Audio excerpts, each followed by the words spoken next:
Baik, kita mulakan. Hari ini kita belajar hadis Babul Wudu. Babul Wudu, bab wudu.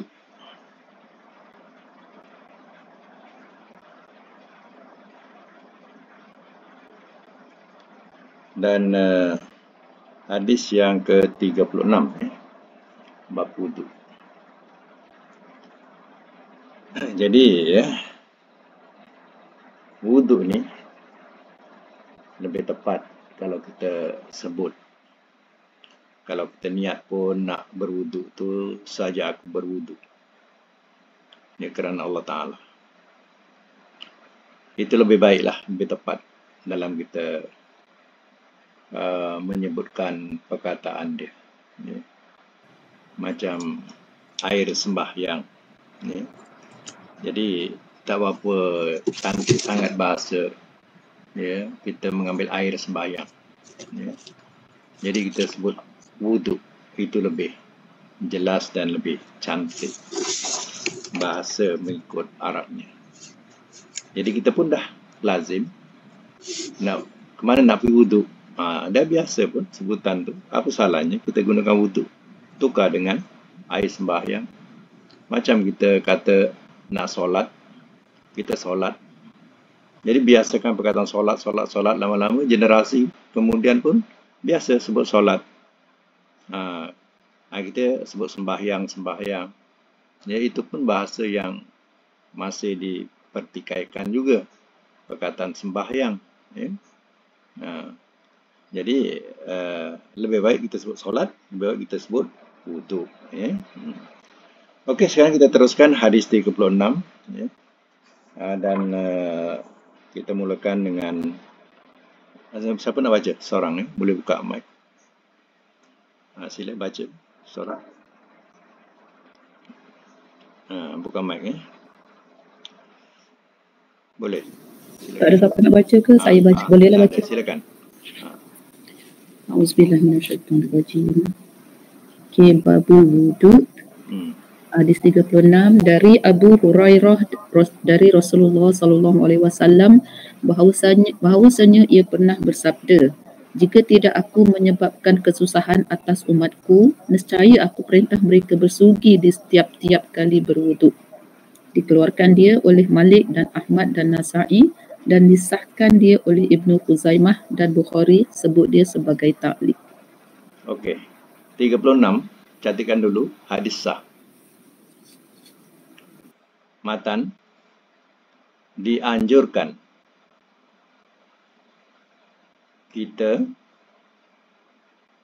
membersihkan gigi pada tiap-tiap kali kita berwuduk.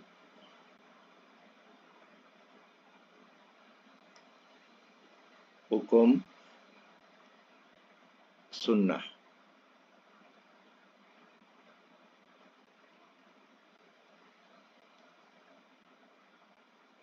Baik, ini dikatakan dalam hadis ini, kalau tidak memberatkan umatku, nescaya aku mesti suruh mereka dengan bersiwak atau dengan berwuduk tiap-tiap kali ia berwuduk. Jadi artinya satu perbuatan sunnah, kita membersihkan gigi ketika kita nak mulakan wuduk. Okey, hadis yang ke-37, teruskan baca lagi 37. Hadis 37 dari Humran bahawasanya Uthman minta air wuduk, lalu ia cuci dua tangannya 3 kali. Kemudian ia berkumur-kumur dan menaikkan air ke hidung dan menghembuskannya. Kemudian ia cuci mukanya 3 kali. Kemudian ia cuci tangannya yang kanan sampai siku 3 kali. Kemudian yang kiri seperti demikian. Kemudian ia usap kepalanya. Kemudian ia cuci kakinya dengan yang kanan sampai mata kaki 3 kali.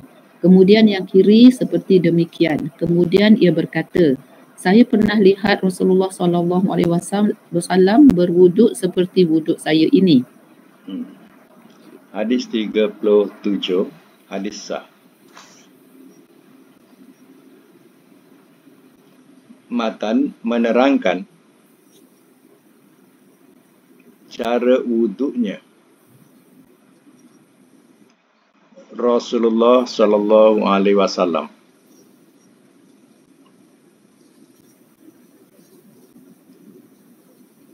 Hukum wajib berwudu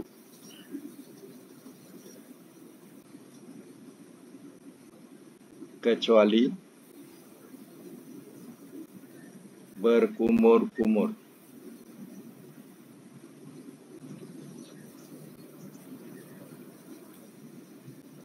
Jadi berkumur-kumur tidak termasuk dalam hal wajib. Ya, jadi sunat atau sunnah. Contohnya kita berkumur-kumur, membersihkan gigi, ya, itu termasuk dalam sunnah. Jadi itu dah biasa kita buat. Hanya bukan kita pandai wuduk, kita dah biasa wuduk. Hanya kita nak memperbaiki macam mana yang disebutkan dalam hadis. Itu yang dikatakan memperbaiki amal kita. Bukan kita tak beramal wuduk, beramal, tetapi cara yang ditunjukkan dalam hadis tu bagaimana. Jadi kita nakkan supaya kita punya wuduk ni menepati apa yang Rasul buat atau lakukan ketika dia berwuduk. Baik. Cuba kita tengok balik, ulangkan sebab ini satu penelitian. Jadi kita tengok bahawa dalam hadis ini Nabi mula-mula berwuduk. Katanya faghasala kaffaihi salasa marrat. Dia cuci dua tapak tangannya 3 kali. Cuci tapak tangan dulu, mana tu kotor dan sebagainya, pegang itu, pegang ini, ya. Summa tamat madha, kemudian dia berkumur-kumur, wastan syaqqa, dan dia menghisap air ke hidung, disedut air ke hidung, wastan syara, dan ia mengembuskan. Ini bergantung pada seseorang lah. Terkadang dia resdung, dia tak boleh kena air. Bila kena air saja dia terbersin-bersin, jadi satu mudarat buat dia, itu tak mengapa. Kalau dah terbiasa, sedap, dia menghisap air ke hidung dan mengembuskan, lakukanlah. Summa ghasala wajahu salasa marrat. Kemudian dia cuci wajahnya 3 kali. Dicuci. Ingat ya. Nah, saya terangkan selalu, cuci ni bukan main tepuk-tepuk mana bila sampai air ke muka kita, kita gosokkan dia kat muka. Itu namanya cuci. Bukan main tabu-tabu macam kita selalu buat. 1, 2, 3, asal sampai ke muka. Itu tak menepati sunnah. Kemudian dah cuci muka, summa ghasala yadahul yumna ilal mirfaq salasa marrat. Kemudian dia cuci tangannya yang kanan sehingga siku 3 kali. Ini tertib. Mana tangan juga tak main hulur-hulur kat kolah. Kalau ada kolah biasa kita tengok kat masjid, dia main hulur tangan tu. 1, 2, 3 dia hulur macam tu. Cuci daripada depan sampailah ke bawah ke siku. Sampai ke siku 3 kali. Boleh sekali tak? Mana sekali itu yang wajib. Sekali itu yang wajib. Tapi sunahnya 3 kali. Macam tu. Tapi itu nak tahu bahawa tangan ni cuci cuci dengan sapu lain. Ni cuci. Mana kita kena cuci sampai ke siku 3 kali. Yang kanan. Summal yusra misla zalika. Kemudian yang kiri pula seumpama itu. Kiri pun cuci juga. Summa masaha biroksahu. Kemudian biroksihi. Kemudian dia menyapu kepalanya. Dia menyapu kepalanya. Jadi kepala ni sapu. Nanti ada lagi diterangkan hadis selanjutnya macam mana sapu kepala. Tapi kita tinggalkan dulu. Summa ghasala rijlaihil yumna. Kemudian ia cuci kakinya yang kanan ilal ka'bain sehingga kedua buku lali salah samarat 3 kali. Maknanya cuci kaki yang kanan daripada hujung jari bawa ke buku lali. Buku lali itu yang tulang kanan kiri yang menonjol tu, ya. Sampai ke siku, lebihkan siku pun tak apa. Ya, tapi cuci ya. Jangan main ambil gayung siram 1, 2, 3. Selalu orang buat macam tu. Kena dah belajar ni, ya, kena kita perbaiki balik ya. Jangan kita ikut cara lama lagi. Mana dulu ambil gayung siram 1, 2, 3 dah. Ya, bukan macam tu. Kita cuci. Maknanya ya, kita cuci dengan tangan kita kaki yang kanan daripada ujung jari sampai ke bawah buku lali. Kemudian summal yusra mizla zalika, kemudian yang kiri pun seumpama itu. Summa qala raaitu Rasulullah sallam tawaddu'a nahwa wudu'i hadza. Kemudian dia berkata bahawa aku lihat Rasulullah sallam berwuduk seumpama wudukku ini. Ini. Jadi teliti sikit ya, pasal kita dah belajar wuduk ni, dah ada hadisnya, nampak hadisnya. Cuba kita perbaiki apa-apa yang kurang selama ini kita berwuduk. Okey, sambung lagi. Tak apa, orang yang sama boleh baca lagi terus. Ustaz, sebelum tu saya nak tanya, tadi hukum tu Ustaz kata wajib berwuduk kecuali berkumur-kumur. Jadi, kalau seandainya ia tidak berkumur-kumur, maka ia yang wajib adalah cuci muka. Sebabnya dalam Quran dia tidak menyebut kumur-kumur. Dia menyebut famsahu biwujuhikum. Mana sapu cucilah olehmu akan wajah-wajah kamu. Ya. Artinya dia jadinya wajib. Ya. Jadi kita berkumur-kumur tu sunat. Artinya, sunat saja. Sunat tu lebih baik buatlah. Macam tu. Ya. Okey. Right. Sebab diutamakan wajib tu kerana diutamakan Quran. Sebab Quran dia tidak menyebut kumur-kumur. Dia menyebut cuci muka. Ya. Ustaz, tanya tu, yang tadi yang nombor 36 tu yang kena sugi tu kan? Masa wuduk tu, semasa sebelum wuduk ke selepas wuduk? Sebelum. Sebelum wuduk tu kita sugi dulu. Kita bersugilah. Cuci muka, gosok gigi dululah. Lepas tu baru kita buat wuduk lah. Yalah, macam tu. Orang Arab dulu tak ada Colgate, dia main kayu sugi ya. Masa tu juga dia gosok ya. Lepas tu masuk poket. Memang kayu sugi itu ialah ialah Allah Ta'ala ciptakan kan, walaupun tak ada ubat gigi, tapi pada saat kayu sugi itu dah ada ubat gigi dia. Ya. Itu kelebihan kayu sugi ini. Ya. Lagi? Silakan. Okey, hadis 38 dari Ali tentang sifat wuduk. Nabi SAW ia berkata, dan ia usap kepala sekali. Dikeluarkan dia oleh Abu Dawud dan dikeluarkan dia oleh Tirmizi dan Nasa'i dengan isnad yang sahih.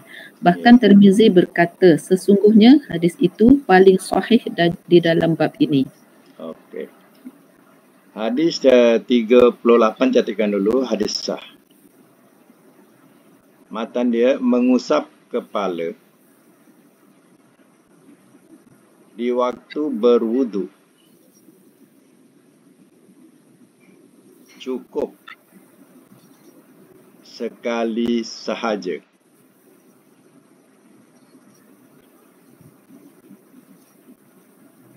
Hukum wajib.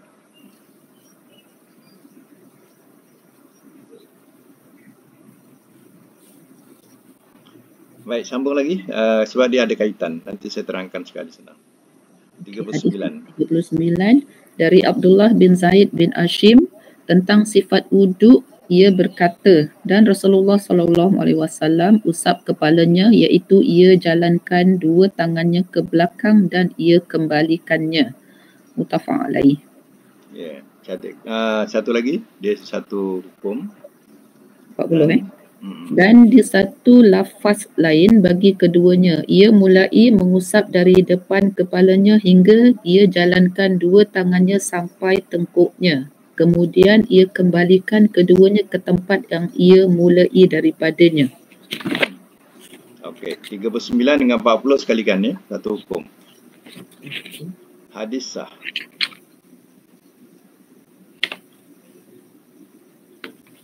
Matan, mengusap kepala itu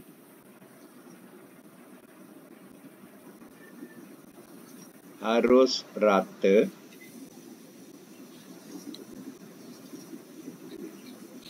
dimulai dari sebelah muka kepala,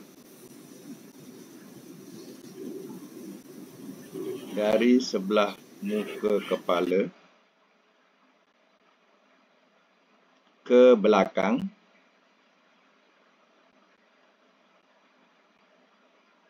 lalu dikembalikan semula.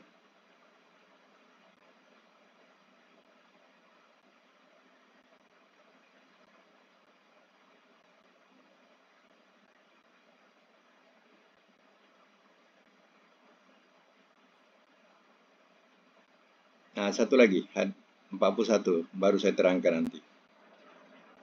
Hadis 41. Hukum tadi wajib ya. 41 lah. Hadis 41 dari Abdullah bin Amr tentang sifat wuduk. Ia berkata, kemudian ia usap kepalanya dan ia masukkan dua jari telunjuknya di dua telinganya dan ia usap dua telinganya di sebelah luar dengan dua ibu jarinya. Dikeluarkan dia oleh Abu Dawud dan Nasa'i dan disahkan dia oleh Ibnu Humaizah. Ya. Hadis 41. Hadis sah. Matan menerangkan bahawa dua telinga termasuk bahagian kepala.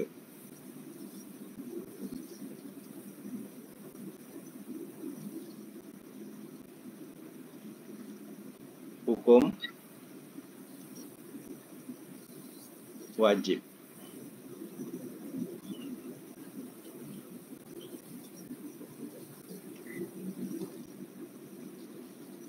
Baik, dalam menyapu kepala dan juga telinga, menyapu kepala dan telinga, kalau boleh pandang sini saya terangkan ya, pandang sini.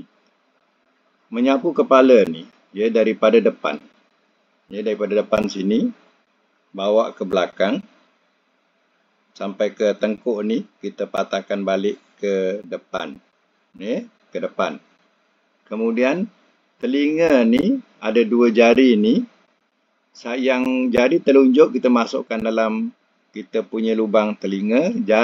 Ibu jari ni kat luar telinga. Dipusingkan begini. Macam ni sekali. Macam ni. Ya. Maknanya, ya, bila kita dah cuci tangan kanan, tangan kiri, ya. Kemudian sapu kepala. Dikatakan sapu kepala ini katanya birasihi wahidah. Maknanya hanya menyapu sekali.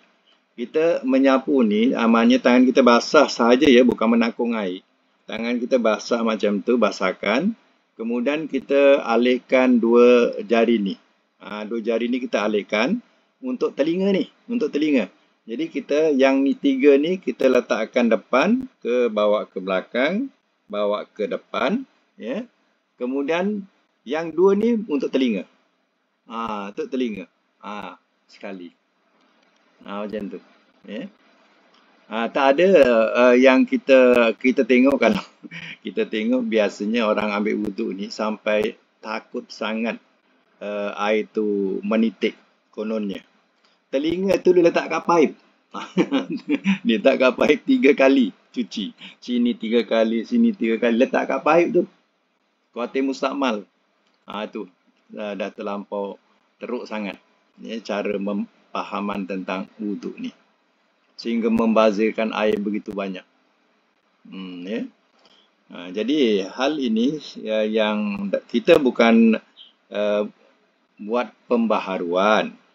Kita ni bergantung kepada apa yang tersebut dalam hadis. Jadi hadis menyebut demikian, kita buat je lah, tak ada salahnya.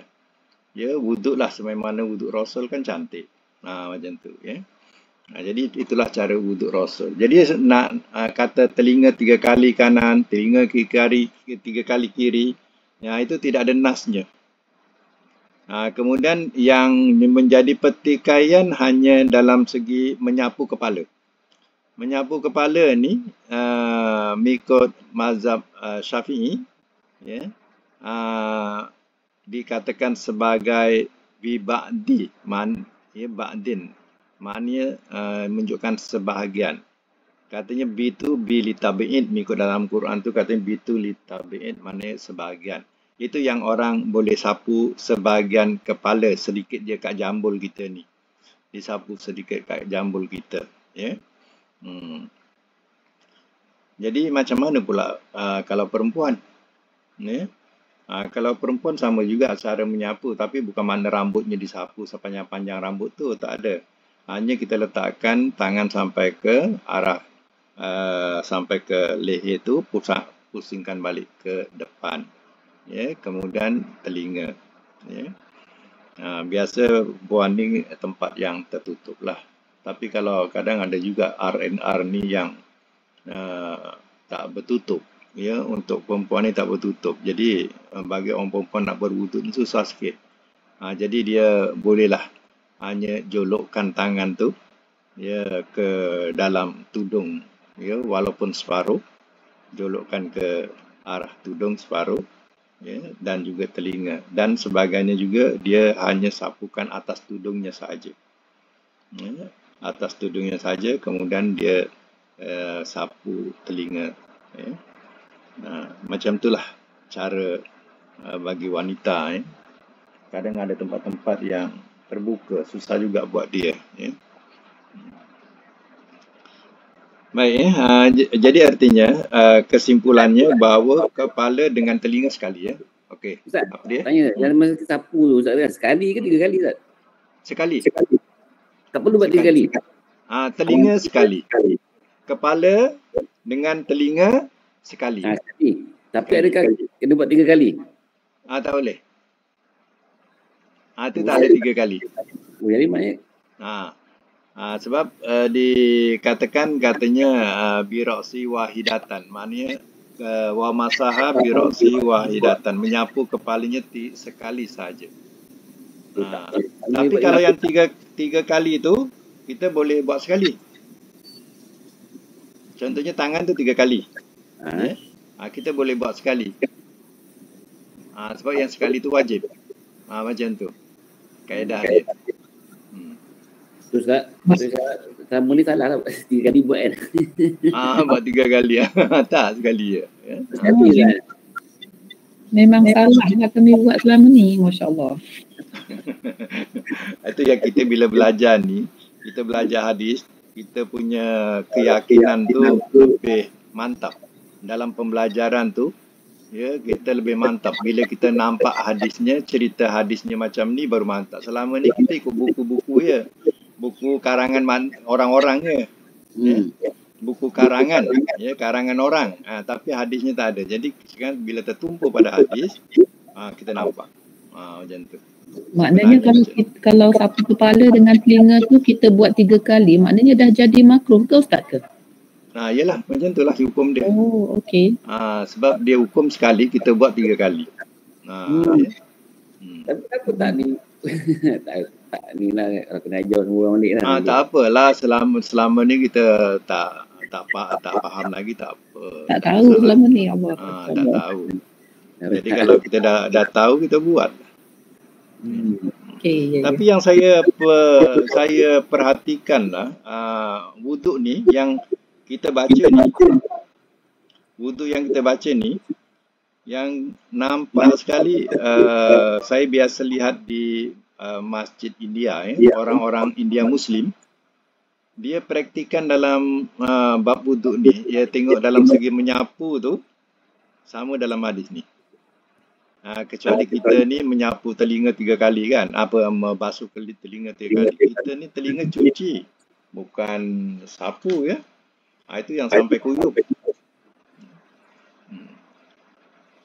Okey. Kita teruskan lagi. Okey, yang penjelasan Ustaz telinga. Teruskan hadis.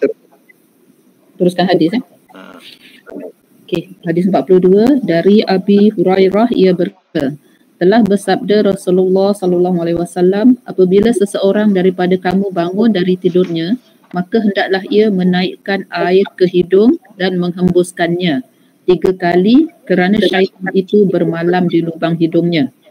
Muttafaq alaih. Ya. Baik, saya masuk mula. Hadis yang ke-42 catatkan.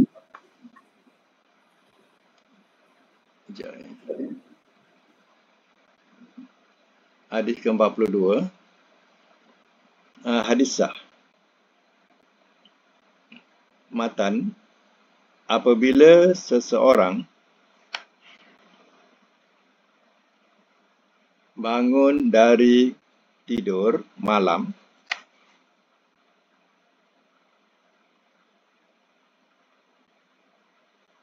hendaklah ia memasukkan air ke dalam hidung dan mengeluarkannya.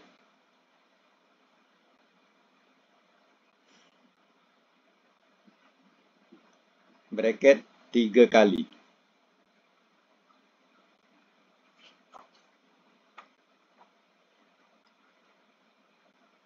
Hukum sunnah.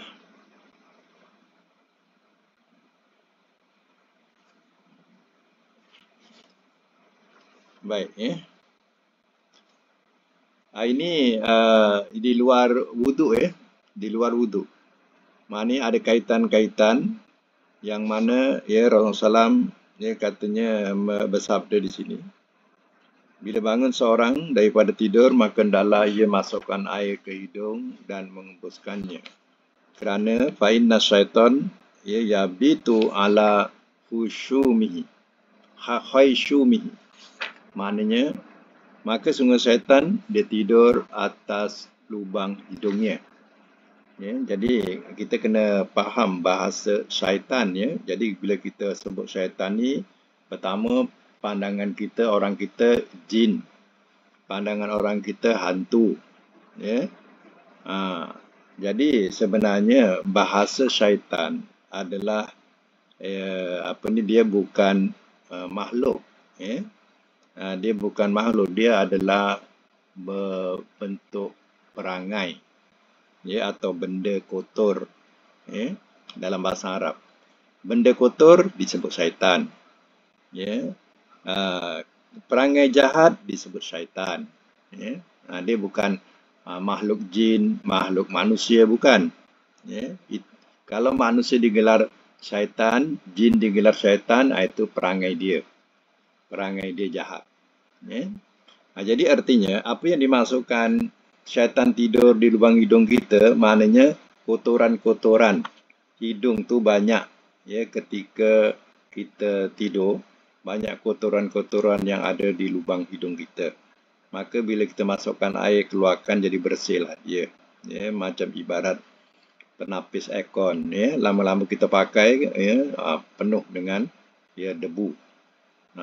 Jadi artinya boleh dimisalkan perumpamaan itu. Bukan maknanya yang dimasukkan tu hantu tidur dalam lubang hidung kita. Itu kita kena fahamkan bahawa yang disebut syaitan ni adalah kotoran. Kotoran yang ada dalam lubang hidung.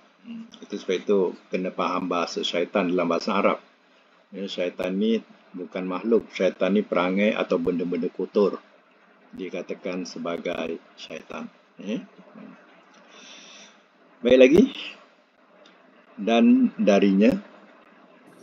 Dan daripadanya, apabila bangun seseorang daripada kamu dari tidurnya, maka janganlah ia selamkan tangannya di bejana sebelum ia cuci dia 3 kali kerana ia tidak tahu di mana telah bermalam tangannya.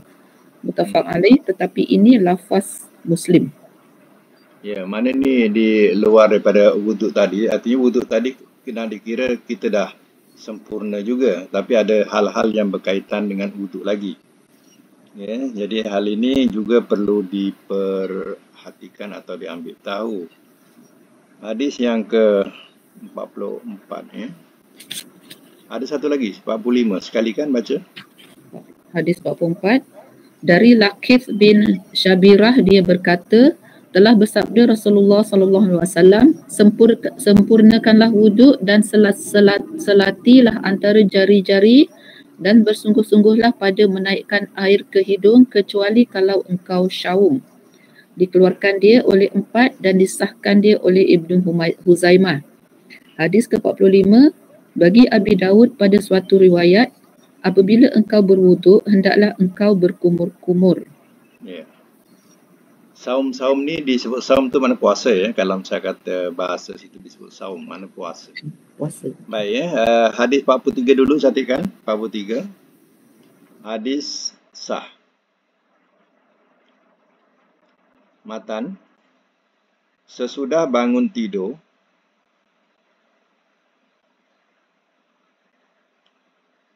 diperintah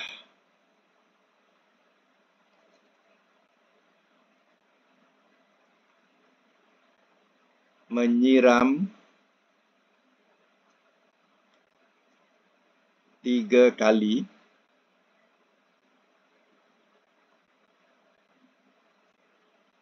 sebelum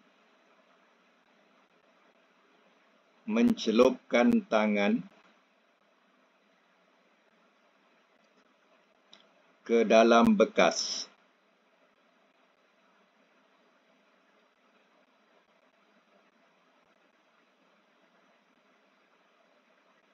Hukum sunnah.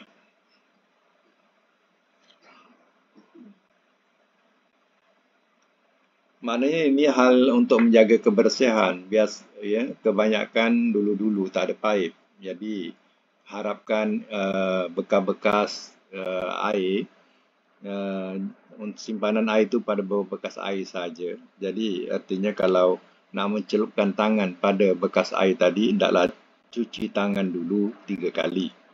Ya, itu ya sunnah daripada Nabi. Kerana kata Nabi, engkau tak tahu ya, tanganmu bermalam di mana. Ya, jadi hal itu maknanya nak jaga kebersihan atau hal berkaitan kesihatan. Jadi eloklah ya kita lakukan demikian sebab ya tangan kita kotor, kita terus masukkan tangan atau celupkan tangan pada bekas, sudah tentulah ya ada kesan yang tidak baik ya. Habis itu macam sekarang ni kita ada paip, itu lainlah, dia mengalir. Berbeza dengan ya dulu semua berdalam takungan. Jadi hadis yang ke-44 dengan 45 sekali kan satu hukum hadis sah. Hadis sah. 44 dengan 45 ya, hadis sah. Matan menganjurkan supaya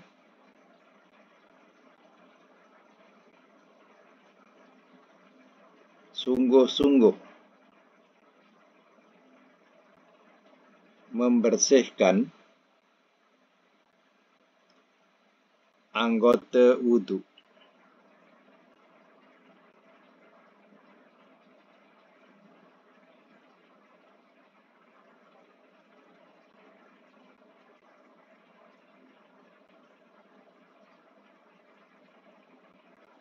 Hukum wajib menyempurnakan wuduk, sesudah berkumur-kumur.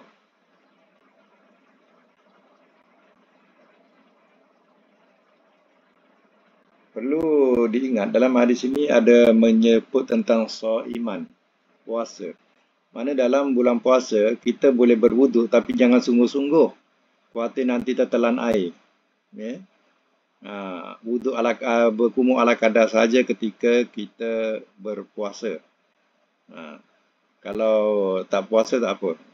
Ketika berpuasa, ya kita jangan sungguh-sungguh berkumur-kumur. Khawatir ada nanti tertelan air. Ya.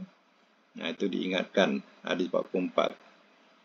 Baik, hadis 46 pula. Silakan. Ustaz, sebelum tu nak tanya sikit. Misal kata kita tak ada air lah, tak guna pipe maknanya kita guna untuk wuduk tu kita ambil secedok. Maknanya kita boleh maknanya kita dah basuh tangan sebelum tu, lepas tu bila kita nak wuduk, maknanya kita boleh celup tangan kita dalam cedok tu untuk setiap muka, kaki macam tu Ya. Maknanya contohnya gayung lah, gayung boleh. Kita ambil sedikit air tu untuk kita basuh tangan lah. Ya. Lepas tu kita boleh celup tangan tu pada gayung. Oh, okey. Itu tidak dikatakan hukum mustakmal. Sebab hukum mustakmal ni kalau seandainya air itu berubah. Itu baru dikatakan mustakmal. Sebagaimana hadis yang kita belajar dulu-dulu. Kalau dia berubah warnanya, rasanya, baunya, itu baru jadi mustakmal. Jadi tangan yang bersih kita celupkan pada bekas tu, tidak ada salahnya. Salah pemahaman maknanya. Kita ni meletakkan bahasa mustakmal ni melampau-lampau sehingga sebab itu kita banyak membazir air. Betul. Sebab kita melampau-lampau meletakkan mustakmal, air ni seolah tak boleh kena, mesti nak jatuh. Pemahaman kami macam tu lah selama ni. Air tu mesti nak berjalan. Kan? Jadi itu yang dikatakan, banyak kita membazirkan air. Kalau kita duduk ke Afrika, barulah kita tahu susah air. Baru kita tahu nak gunakan hukum ni. Jadi macam itulah maknanya, tidak ada salahnya. Seandainya air hanya sedikit, kita boleh celupkan tangan kita pada wadah itu atau bekas itu. Okey. Okey, lagi? Hadis 46 dari Uthman bahawa Nabi SAW adalah menyelat-nyelati janggutnya waktu berwuduk. Dikeluarkan dia oleh Tirmizi dan disahkan dia oleh Ibnu Huzaimah. Baik, cantikkan hadis 46, hadis lemah. Lemah ni maknanya dia termasuk dalam hadis yang tidak sahih. Matan, dalam berwuduk supaya mengenakan air pada dagu yang berjanggut.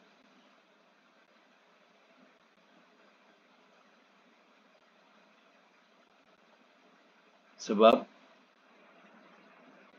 tidak wajib.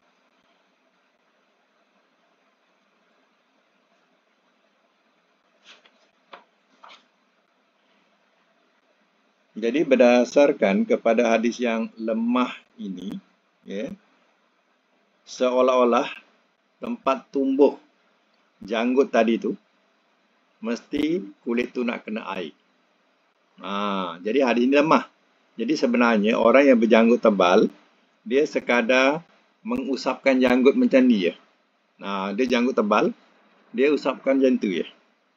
Dia tak perlu kepada nak membasahkan atau mengkuyupkan janggutnya. Dia sekadar hanya mengusap janggut macam tu. Itu yang sahihnya. Tak perlu nak kuyupkan janggut tu. Itu kalau kita nak faham tentang berkaitan dengan wuduk. Ini yang berkaitan dengan wuduk ni yang kita perlu tahu. Macam contoh orang berjanggut. Kalau berjanggut macam mana pula, tak kena kuyupkan, nak cuci habis. Tak payah, dia cuci mukanya saja. Yang janggutnya tadi dia selang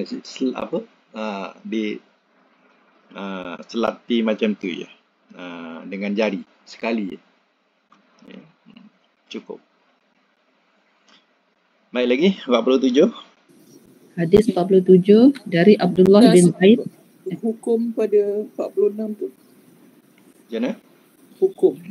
Hukum tidak sebab tidak wajib. tidak wajib. Sebab tidak wajib. Maknanya tidak wajib membasahkan atau menguyupkan janggut tu lah. Sekadar dia selati dengan jari-jari dia. Lagi? Hadis 47 dari Abdullah bin Zaid, ia berkata, sesungguhnya dibawakan kepada Nabi SAW air 2/3 mud, lalu ia gosok 2 lengannya. Dikeluarkan dia oleh Ahmad dan disahkan dia oleh Ibnu Huzaimah. Hadis 47, hadis sah, catatkan. Matan menunjukkan boleh berwuduk dengan air sedikit mungkin.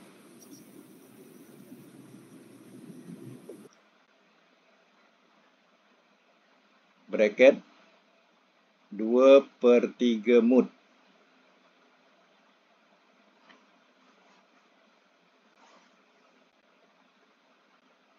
Hukum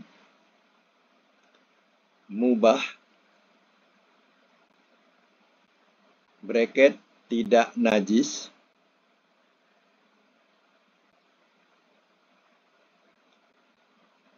kemudian tulis pelajaran ini menunjukkan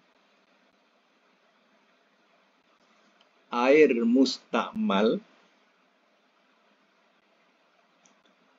tidak ada.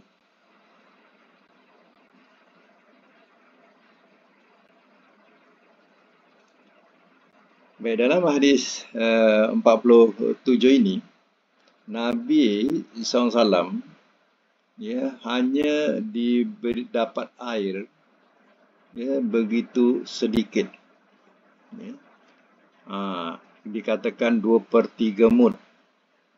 Lalu baginda gosokkan kedua lengannya.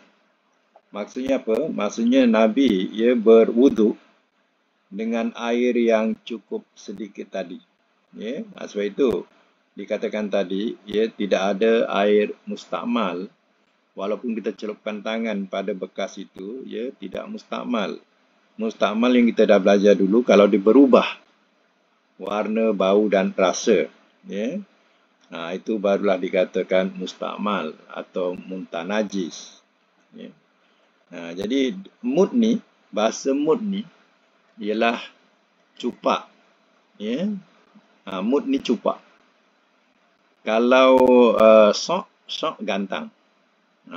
Kalau disebut dalam hadis sok. Sod alif ain, sok. Itu makna gantang. Kalau mim dal mud, itu makna cupak. Kalau cupak ni kita kalau gantang ni 12 tin susu 12 tin susu. Susu biasalah yang saiz bukan panjang tu itu 12 tu maknanya satu gantang. Tapi kalau satu cupak 4 tin susu tu. 4 tin susu tu satu cupak. Kalau 2/3 daripada satu cupak tu kira lah. Tu sikit. Dalam 600 ml. Lebih kurang. Satu botol mineral water cukup Ustaz? Macam mana? Satu botol mineral water yang kecil tu cukup lah. Cukup. Cukup nak berwuduk. Kalau seandainya di tempat-tempat yang kita tak ada air, susah dapatkan air, cukup. Satu mineral tu yang kecil tu, untuk berwuduk. Itu menunjukkan hukum wuduk ni turun di tempat yang susah air. Kena ingat tu. Bukan turun di Malaysia ya. Turun di tempat yang susah dapatkan air. Ini hukum wuduk turun. Kalau tempat kita ni jangan ceritalah.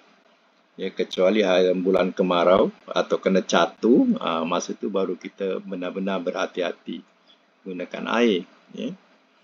Selagi tak kena catu, selagi itulah kita bantai guna air. Okey, kita teruskan lagi. Ada masa lagi, hadis 48 ni.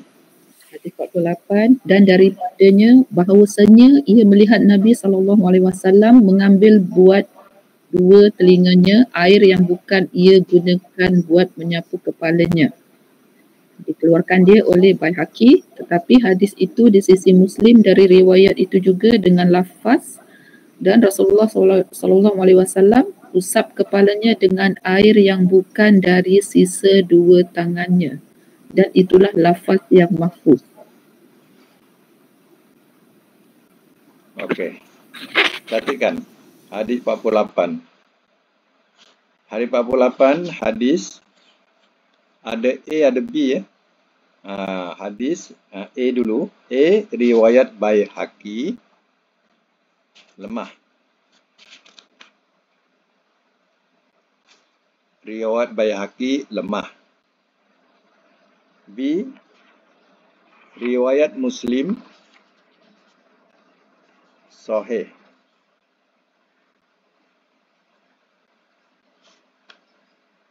Matan dia.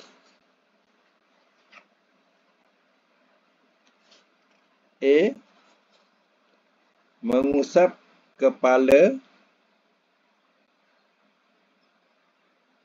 sendiri,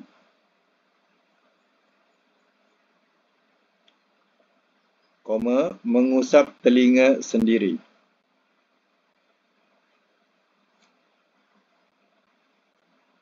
Itu A. B pula, matan B ya. Matan B. Nabi mengusap kepala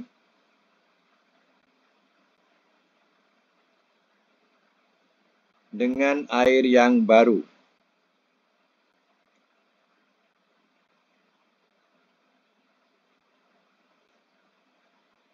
Hukum yang sebenarnya mengusap kepala itu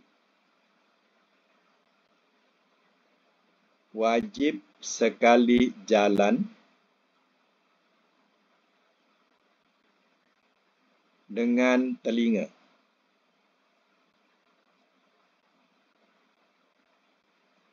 Dalam braket, dengan air baru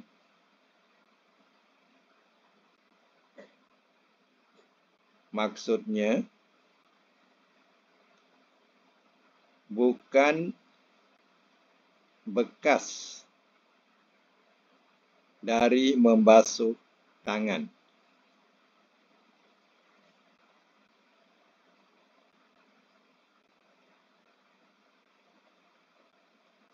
Tutup braket.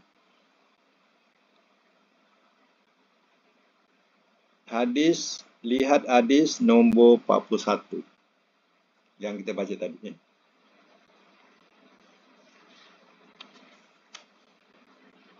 Jadi kesimpulannya bahawa menyapu kepala dengan telinga itu adalah sekali jalan. Ya. Itu maksudnya. Lagi? Sambung. Hadis 49. ya. Dari Abi Hurairah, ia berkata, saya mendengar Rasulullah SAW bersabda, bahawasanya umatku akan datang di hari kiamat di dalam keadaan bercemerlang mukanya dan dua tangannya dari bekas wuduk. Oleh itu, barang siapa dari kamu bisa melebarkan cemerlangnya, hendaklah ia berbuat. Muttafaq alaih, tetapi lafaz itu bagi Muslim. Ya. Catatkan hadis 49. Hadis sah. Matan. Di waktu berwudu,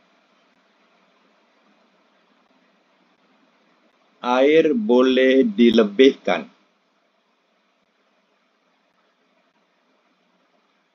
dari batasnya.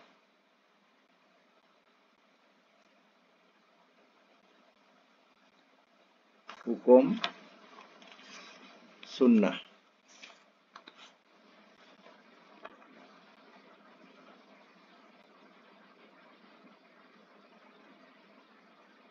Baik, dalam hadis ini menerangkan tentang kelebihan kita berwudu. Ya, bekas-bekas yang kita wudu inilah anggota yang akan bercahaya besok, ya, pada hari kiamat. Ya, dia punya kelebihannya, anggota-anggota yang kita wudu itu adalah anggota yang akan bercahaya. Sebab itu, ya, kalau kata Nabi, ya, kalau siapa yang berupaya untuk memanjangkannya, maka buatlah, atau melebarkannya, maka lakukanlah. Mana contohnya? Ilal marafiq, sehingga ke siku. Lebihkan sikit, lebih daripada siku. Maknanya biar dilebarkan. Itu maksudnya. Kalau telah kaki itu, ilal ka'bain, sehingga 2 buku lali. Kita lebihkan daripada buku lali itu ke atas sikit, ke betis sikit. Maknanya kalau mampu untuk lakukanlah. Sebab ia akan cemerlang pada hari kiamat. Itu kelebihan kita berwudu. Ya. Jadi, beberapa perkara yang kita sudah ketahui tentang berwudu. Rasanya dalam wudu asasnya semua dah lengkap. Ya, tinggal lagi kita nak berkaitan-berkaitan yang dengan hal-hal wudu, ya. Yang asasnya, yang wajibnya itu mana kita dah tahu, ya. Sebagaimana yang hadis disebut tadi. Jadi hanya bezanya penelitian kita yang mana cuci, mana sapu, ya. Itu nak kena faham tu. Kalau muka, cuci, ingatkan. Kalau tangan, cuci. Kalau kaki, cuci. Yang sapu, kepala, telinga. Itu ya. Kena ingatkan tu. Ya. Yang cuci jangan main tampar-tampar je. Main celup-celup je. Ya. Teringat kalau wuduk kan kat air ke, kat kolah ke, kat paip ke. Tapi tangan macam ni je. Ulu-ulu. Macam ni. Diulurkan macam ni je. Itu bukan cuci namanya. Ya, cuci kita kena gosok dia. Gosok-gosokkan dia. Okey, itu sahaja untuk hari ini. Mudah-mudahan kita dapat manfaat bersama daripada kuliah hari ini. InsyaAllah akan datang kita sambung lagi. Bab wuduk rasanya dah. Ya, betul. Soalan. Tulisan dalam ni, wuduk. Sebentar dia wuduk. Ya, sebenarnya tulisan tu jadi LU lah. Oh, dia nak menyesuaikan dengan dot tu. Perkataan dot tu. Ya. Tapi kalau jadi itu